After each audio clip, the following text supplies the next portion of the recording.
Muy buenas noches, estamos de nuevo hablando con los que saben. Sí se puede, y hoy se pudo la entrevista con el profesor Sergio Fajardo. Bienvenido, profesor. Pues es un gusto, gracias por darme la oportunidad de compartir un rato, de dirigirme a toda la región y dispuesto a contestar cualquier pregunta. A usted lo están escuchando en RCN, en Caracol, en todo lado hablar de corrupción. Nosotros tenemos una inquietud.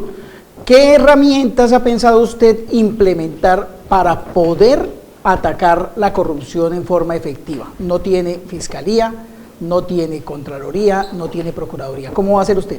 Lo primero, y yo he gobernado, o sea, nosotros empezamos en política hace 18 años, en ceros, por atrevidos. Yo bajo circunstancias normales de la vida no tendría que estar hablando hoy contigo, porque yo soy un profesor, era un profesor titular de matemáticas, yo soy un matemático, soy un científico y me siento orgulloso de llamarme profesor y esa era mi vida. Pero tomamos la decisión de participar en política porque nos cansamos de decir hay que hacer esto y no se hacían las cosas y quienes toman las decisiones más importantes de nuestra sociedad son los políticos. Por eso nos metimos, para organizarnos, un movimiento cívico independiente, para participar en las elecciones. Yo nunca soñé en mi vida que yo podía participar en unas elecciones, para ganar elecciones, para llegar al poder y transformar. Yo he gobernado, fui alcalde de Medellín a pie, derrotamos a las maquinarias tradicionales, sin pagarle un peso a una sola persona por un voto, y ganamos la alcaldía y transformamos. Y después participé en la Ola Verde y después participamos en la gobernación de Antioquia, a pie, sin pagarle un peso a una sola persona por un voto, y llegamos a gobernar sin deberle nada a nadie, porque cuando usted no paga para llegar, usted no debe, trabaja por la sociedad, por la comunidad. ¿Por qué estoy explicando todo esto con el tema de la corrupción? Porque el primer punto para luchar con la corrupción es la campaña política. ¿Qué pasa en Colombia? Y lo que nos va a pasar ahora, y ustedes van a ver a los más corruptos de los corruptos, serios, enérgicos, valientes, diciendo que así se lucha contra la corrupción y van a empezar a sacar leyes. Las leyes, por supuesto, se necesitan, pero usted va a escuchar a los que no han cumplido las leyes que tenemos hoy, promoviendo unas leyes nuevas y diciendo así se lucha contra la corrupción, que es una trampa colombiana, porque para cada problema sacamos unas leyes y nunca nos preguntamos, ¿y por qué falló esta? ¿Dónde está la ética de las personas? Y todo esto de la corrupción en la política en Colombia empieza por las elecciones, por la forma como se hace la política. Porque cuando usted reúne una cantidad de personas y dice, bueno, tenemos tanta plata y vamos a comprar estos votos y vamos a poner estos líderes, esos que pagaron para llegar, tengan la certeza de que después llegan a robar. Y ahí está la principal lucha contra la corrupción. Y lo estoy diciendo por haber participado en elecciones. Nosotros crecimos de cero, o sea, nosotros no tenemos padrinos, no hacíamos parte de una casta particular, algún grupo especial, sino trabajamos directamente con la comunidad. Ese es el primer punto de la lucha contra la corrupción. No nos dejemos perder ahí, porque mucha gente dice, usted sabe, están comprando votos, van a robar, de eso no tenga la menor duda. A usted lo van a querer rodear muchos que son corruptos, que tienen una apariencia de honestidad, pero que se sabe que son corruptos. ¿Cómo va a hacer para controlar a esos corruptos que van a querer llegar, pegados de su campaña, a mantenerse en sus niveles de corrupción? Pues, como les digo, es que yo ya voy a cumplir 18 años. Mire, yo empecé de 43, donde nadie empieza de 43 años en la vida a hacer política, a pie, y voy a cumplir 61, y nos atrevimos a participar. Y arrancamos en ceros. Entonces, cuando las personas se acercan acá, lo primero que se encuentra es que no hay nada para repartir. Aquí no hay nada para repartir. Nosotros no le hemos dado a nadie un puesto, un contrato por estar con nosotros, por un voto, por una aprobación. Nosotros no hemos hecho una coalición, nunca hicimos una coalición en el Consejo o en la Asamblea. Escojan la persona que quieran para la Contraloría. Nosotros no repartimos el poder y esa es la forma como hemos gobernado. Entonces, quien se acerque a nosotros sabe muy bien que aquí no hay nada para repartir, aquí hay unos principios para cumplir, un ideal de sociedad por la cual queremos trabajar y por eso esa es la fuerza nuestra, porque aquí estamos por una convicción profunda de que las cosas se pueden hacer, que se pueden hacer diferente y creemos en ideales. A mí me dicen idealista y le dije no tenga la menor duda, ¿a qué horas iba a estar yo aquí un miércoles a estas horas del año 2017 en Villavicencio hablando con un canal que tiene que ver con el área y la región? Nunca, por ideales. Y esa es la forma como nosotros hacemos. Entonces, están los principios claros. Yo puedo hablar con muchas personas y siempre seriamente, con respeto, con seriedad, pero aquí no hay nada para repartir. Y esta es la regla y esa funciona. Estuvimos mirando su forma de contratar. Usted cogió su programa de gobierno, montó su programa de desarrollo y dijo, aquí están las obras, liciten. Eso no sucede en el Meta. En el Meta, el día miércoles a las 5 de la tarde se sube la licitación, el día jueves los amigos que tienen todas las herramientas presentan la propuesta y el viernes a las 8 de la mañana se hace. ¿Usted cree que todos esos personajes que están haciendo eso a lo largo y ancho del país le van a permitir a usted realmente presentar sus propuestas y llegar a hacer un buen gobierno? Pues ese es el reto. O sea, nosotros no tenemos nada que negociar con esas personas. Más expuesto que yo no hay. O sea, cuando yo digo no hemos pagado un peso por un voto, no le hemos dado un puesto, un contrato a una sola persona.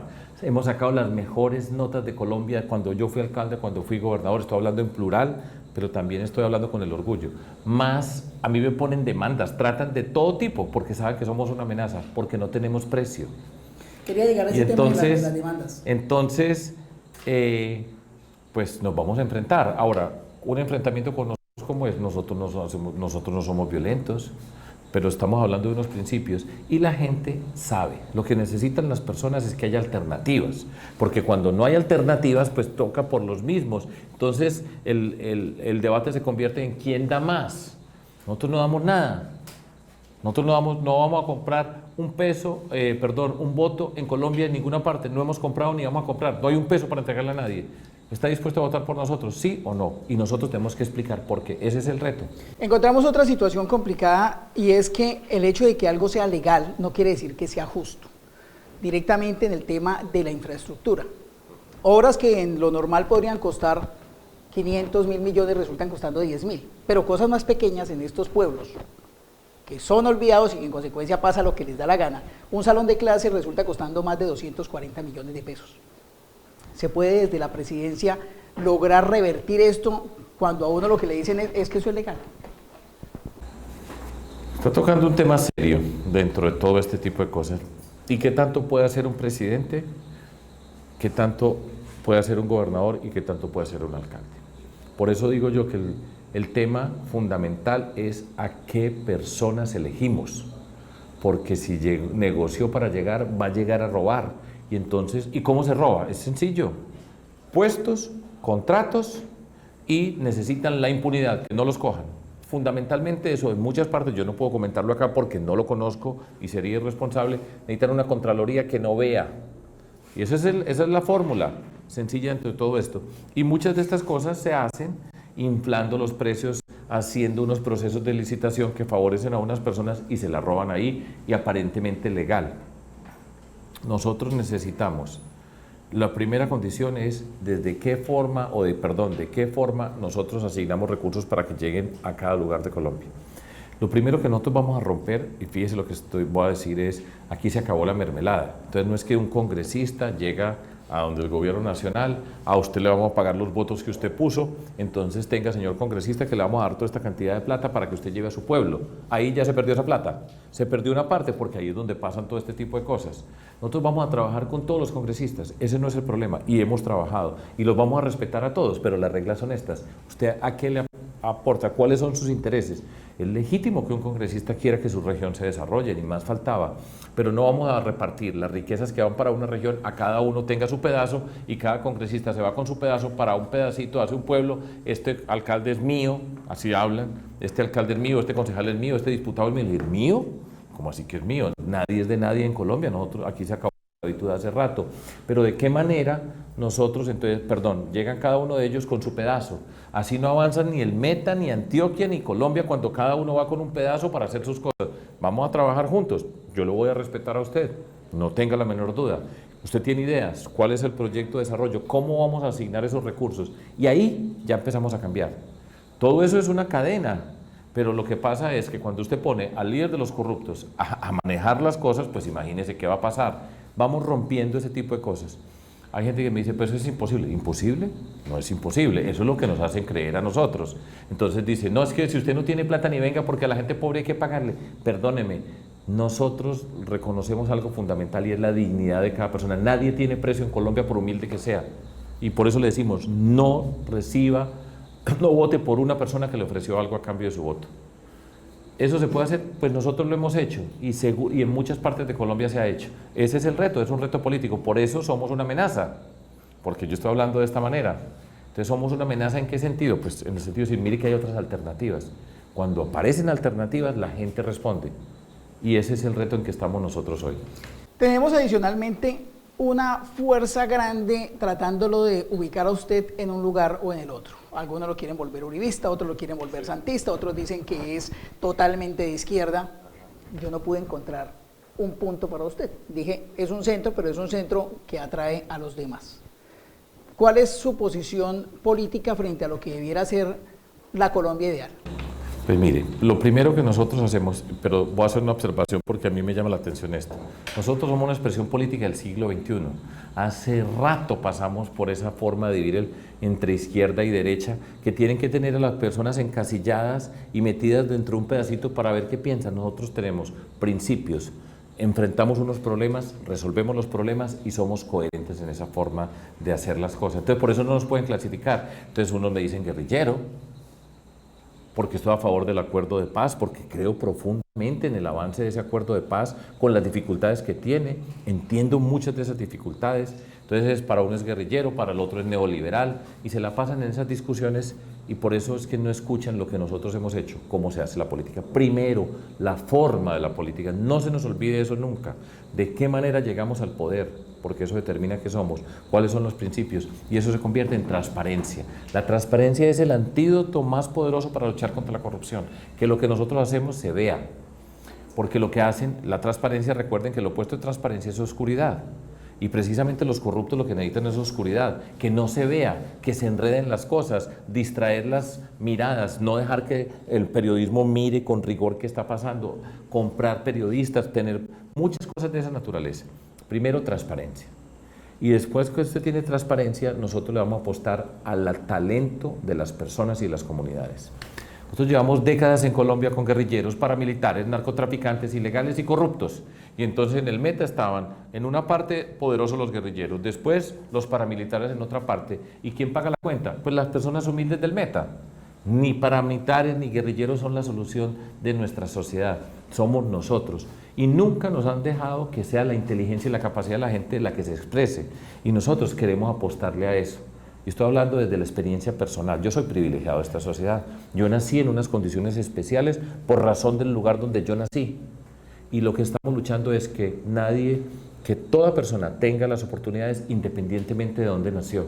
Que no sea el origen social el que determine cómo somos. Pero yo no lo estoy simplemente diciendo, ¿cómo lo hemos hecho? ¿De qué manera llegamos a transformar la cultura?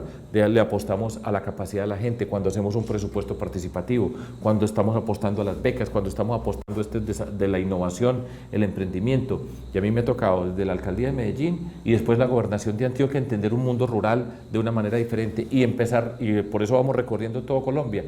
Ya pasamos una vez cuando fue la ola verde y otra vez y entender tantas cosas que se pueden hacer. Esa es a Colombia, ahí es donde están las oportunidades y no están en las manos de los mismos de siempre que quieren tener una batalla, que nos quieren siempre tener divididos en un lado uno y al lado del otro. Aquí está la trinchera y ahí nos vamos a enfrentar y nosotros rompemos con eso. Ayer se hizo mucho aspaviento porque el presidente firmó una gran cantidad de decretos, entre ellos vías terciarias. Esa plática de vías terciarias iba para el sector de investigación. Sí, ¿usted regresaría? ¿Qué haríamos en ese caso? Pero mire, lo que pasó es patético. Por supuesto que necesitamos las vías terciarias, pues estoy hablando de tener la experiencia y de saber qué son las vías terciarias y haber estado en tantos lugares que las necesitan. Ese no es, pero nosotros necesitamos el desarrollo científico. Entonces, una sociedad que plaza la plata de la ciencia para vías terciarias, le dije, no tiene ni ciencia ni vías. Es una sociedad que no tiene un norte, no sabe hacia dónde nos estamos dirigiendo. Entonces, a mí me parece patético. Eso es un error muy grande. Por supuesto, y es nuestro compromiso la apuesta por el desarrollo de la educación, la ciencia, la tecnología, la innovación, el emprendimiento y la cultura como nuestra riqueza. Pero tenemos que tener las vías, pero no es pasando la plata de un lado para otro. Eso es un error, es una construcción, es una falta de claridad, es una injusticia con unos y con otros. Meta y Antioquia comparten una realidad y es la gran cantidad de zonas que se tienen para la reubicación de la guerrilla en este momento. usted enfrentó la delincuencia en la Comuna 13, en toda esta región, después en Antioquia, todo lo que es los Córdobas, Valencia, que tiene unos niveles increíbles casi que de esclavitud.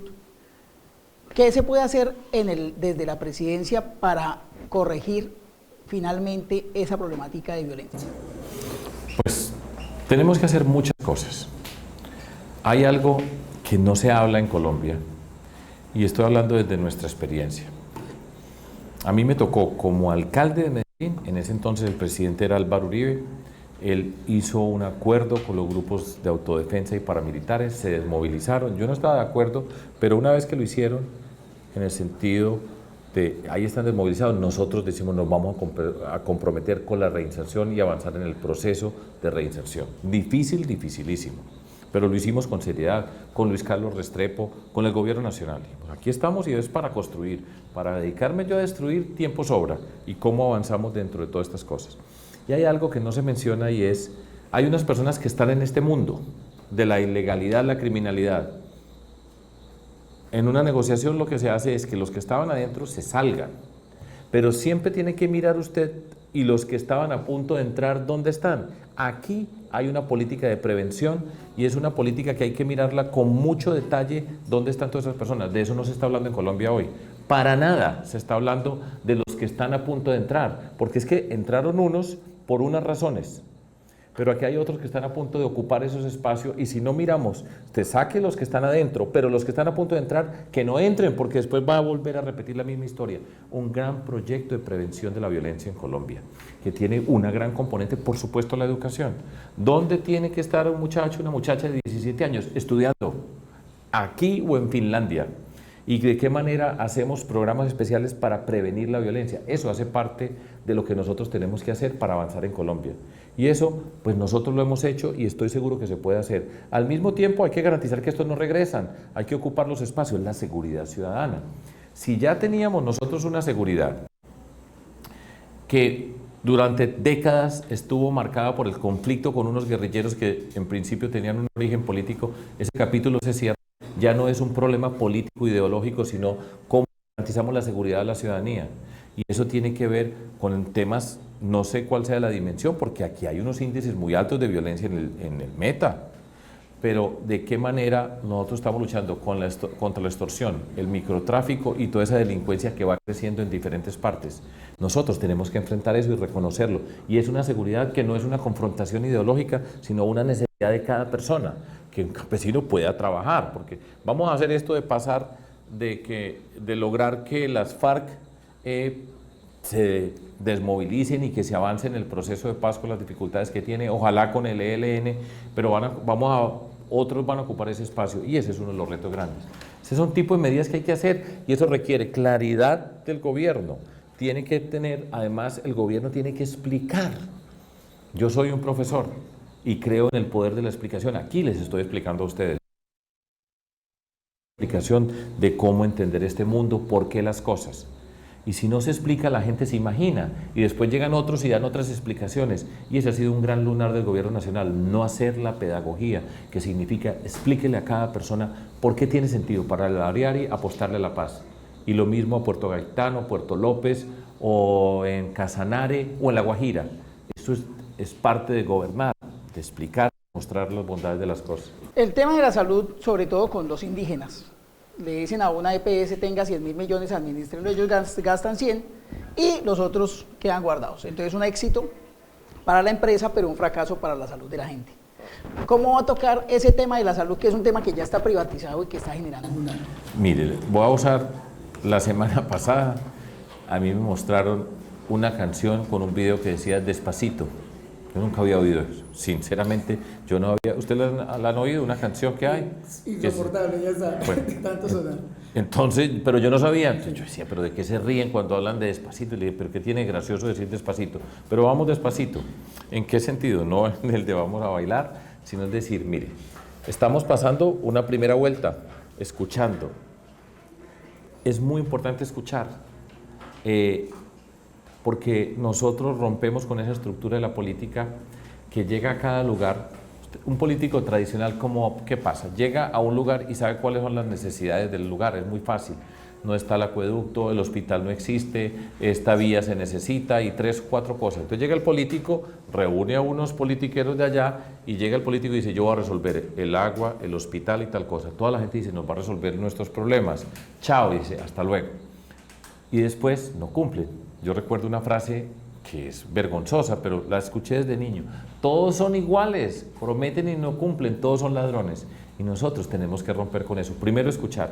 Todo este cuento para decir, a mí me tocó, yo he tenido la experiencia de ser alcalde y gobernador, de manejar el tema de la salud y saber las dificultades que tiene nuestro país.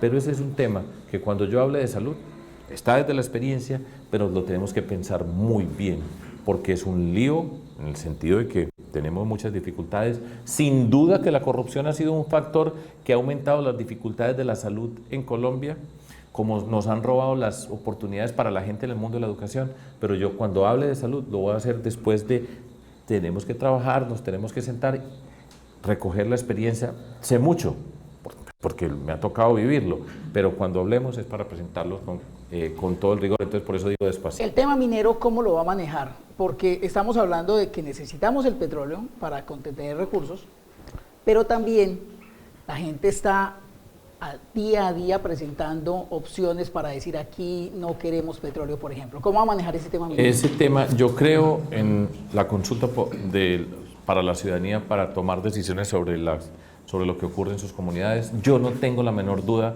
que Colombia tiene que dar ya el salto al tema ambiental y incorporar el tema ambiental como riqueza de nuestra sociedad, y tenemos que cambiar la mentalidad. Vamos a pasar de un sistema a otro y entender el tema ambiental como riqueza y tenerlo como condición para el desarrollo. Ahora, sin duda que Colombia tiene unas riquezas. A mí me ha tocado, y estoy hablando de mi experiencia, porque cuando estoy hablando aquí, yo no estoy hablando porque me imagino, y son muy poquitos los que pueden hablar de la experiencia, y eso es importante. Yo he manejado billones, o sea, muchos billones, y aquí estoy y puedo mirar a cualquiera y decir, aquí me puede revisar a mí. Entonces, nosotros tenemos que mirar eso, y es cómo se trabaja con las comunidades, cuáles son las condiciones ambientales de cada comunidad, de qué manera se puede y se tiene que explicar si va a haber algún tipo de, aquí son exploraciones fundamentalmente de petróleo. En mi tierra, en Antioquia, es oro, que es fatal, o sea, pero es la destrucción en un grado máximo. El petróleo es nada, entre comillas, comparado con el oro. Pero ¿cuáles son las condiciones para el tema del desarrollo ambiental? Y se tiene que hacer y se tiene que tomar en serio. Y eso es muy importante, que se tome en serio lo que piensan las comunidades, y nosotros nos tenemos que tomar en serio qué significa desarrollo hoy en Colombia. Eso hace parte de lo que tenemos que hacer. Y yo creo, entonces no decir que se acabó la explotación, no. Pero no se acabó la explotación sin tener en cuenta las condiciones ambientales y sin escuchar. Yo creo que se puede hacer bien y habrá lugares donde se puede hacer explotación, pero esto no va a ser porque sí, sino porque hay una explicación potente. Las comunidades tienen que ver qué significa para ellos como comunidad, de que los sacrificios que tienen, de qué manera se compensan para el desarrollo. Lo que pasa es que también, y eso es parte de lo que ha pasado en Colombia, en cuántos lugares se robaron la riqueza, la cantidad de cosas que se podrían haber hecho en tantos lugares de Colombia, pero la robaron. Entonces, rigor en explicar, claridad en el tema ambiental, escuchar la voz de la comunidad y garantizar que sea de esa discusión y que no se roben la riqueza que le corresponde también a la comunidad. La recuperación ambiental, ¿cómo va a ir? Porque es que esto también tiene que ver un poquito con la contaminación de ríos cerca de las casas, etcétera, etcétera. ¿Qué se va a hacer para que las corporaciones ambientales cumplan con su tarea? Pues hacer que cumplan. Hay diferentes corporaciones y muchas de esas corporaciones están capturadas por intereses políticos. La política no es mala por la política, pero cuando es en función de los intereses de unas personas. Entonces, cuando nosotros nos vamos a relacionar, no hay nada para negociar, está para trabajar. Usted tiene inteligencia, usted tiene capacidad, usted tiene conocimiento, pues por supuesto que queremos eso. Pero no estamos haciendo un negocio, usted y yo, es trabajar por esto. Cambiar la cancha de donde se juega, esa es una forma de decirlo. Vamos a jugar en otra cancha. ¿Y eso cómo se hace? Haciéndolo. Y otra, es haciéndolo y tomando la decisión. Bueno, lo están esperando para otras reuniones, pero quiero que me resuelvan unas cosas. Han salido unas fotografías en donde muestran como que usted se va a aliar con otros. Ajá. ¿Hasta dónde es factible esa alianza? Si se ha de dar, ¿con quiénes se aliaría y con quiénes no y bajo qué condiciones? Porque nosotros podemos decir, queremos votar por usted, pero si el coequipero no es el correcto, podría generar un gran daño. Natural, y es legítima la observación y por supuesto la pregunta. Nosotros hemos hablado con Claudia López del Partido Verde y con Jorge Robledo del Polo Democrático. ¿Qué tenemos nosotros en común? En primer lugar, hay un punto muy grande en común y es la lucha contra la corrupción y el clientelismo, la mermelada, esa forma de asignar los recursos. Es un punto muy importante para nuestro país. La violencia ha acabado con las vidas y con la riqueza y la corrupción se ha robado las oportunidades ¿de quién? De los más pobres, que son los que pagan la cuenta en Colombia. Eso pues no tenga la menor duda. Entonces tenemos ese punto de acuerdo. Ahora, ¿cómo podemos estar juntos? Para decir estamos juntos, tenemos que decirle a Colombia, esta es la propuesta. Si la izquierda o si los independientes se mandan solos, ganan. Pero si se mandan cada uno por su lado, es inevitable que... Entonces, ¿cuál es la propuesta? No la tenemos, pero hay que construirla. Y el día que vamos a decir nos unimos es por esto. Mire, aquí está. Y si no está, pues no vote por nosotros o no vote por mí. Nosotros tenemos que tener una propuesta para la sociedad. Y ese es el reto que tenemos. Somos capaces de hacerla porque pensamos diferente. De eso no tengan la menor duda. Estamos de acuerdo en este punto que es fundamental, pero pensamos diferente. Somos capaces de decir, Colombia, a esto es lo que nosotros le apostamos. Si no tenemos una propuesta, no vote por nosotros. Perfecto. Sí, doctor Fajardo, los televidentes de la provincia, los que generalmente están allá relegados, ¿lo quieren escuchar? Pues muchas gracias y es un gusto saludarles y decirles las cosas se pueden hacer. Nosotros, como les decía, yo soy un privilegiado de esta sociedad y he tenido la fortuna en la vida de ver con mis ojos que la capacidad y el talento está en cualquier rincón de Colombia. No depende de qué color somos o cuál es la riqueza de la familia, somos hombres, mujeres, no depende de eso. Y nosotros tenemos que llegar a cada rincón por el valor de cada persona en Colombia. Y allá donde ustedes me están viendo, se puede hacer las cosas. Mi mensaje es ese, nosotros somos capaces de cambiar el mundo. Y la invitación es, cualquiera de ustedes donde esté, tiene el mismo valor que cualquiera de nosotros en este lugar, y eso se llama dignidad. Y por eso estoy yo en la política, y por eso nos hemos metido, y por eso hemos avanzado, y les invito a que escuchen con atención, y nunca voten por una persona que les ofrece un precio por un voto, porque ninguno de nosotros tiene precio en esta sociedad. Señores, en Hablando con los que saben, tuvimos al profesor Sergio Fajardo, maestro reconocido con premios en París, en España, en todo lado. Impresionante su hoja de vida en premios. Muchas gracias. Entonces esperamos que también el resultado sea excelente para el 2018 y de ahí en adelante. Muchas gracias por habernos acompañado. Gracias a ustedes, muchas gracias.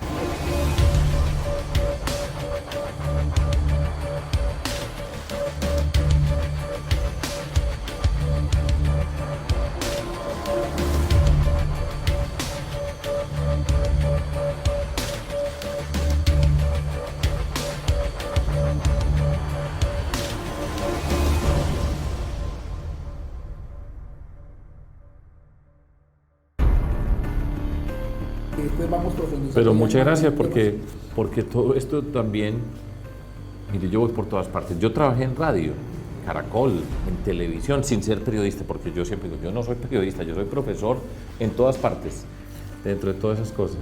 Pero en todo esto es muy importante la calidad de quién está enfrente de uno cuando le hace las preguntas, de qué manera hace las preguntas. Y se ve la diferencia entre quienes se han preparado para una entrevista y los que están ahí por contar cualquier cosa. Muchas gracias. Entonces aquí fue distinto.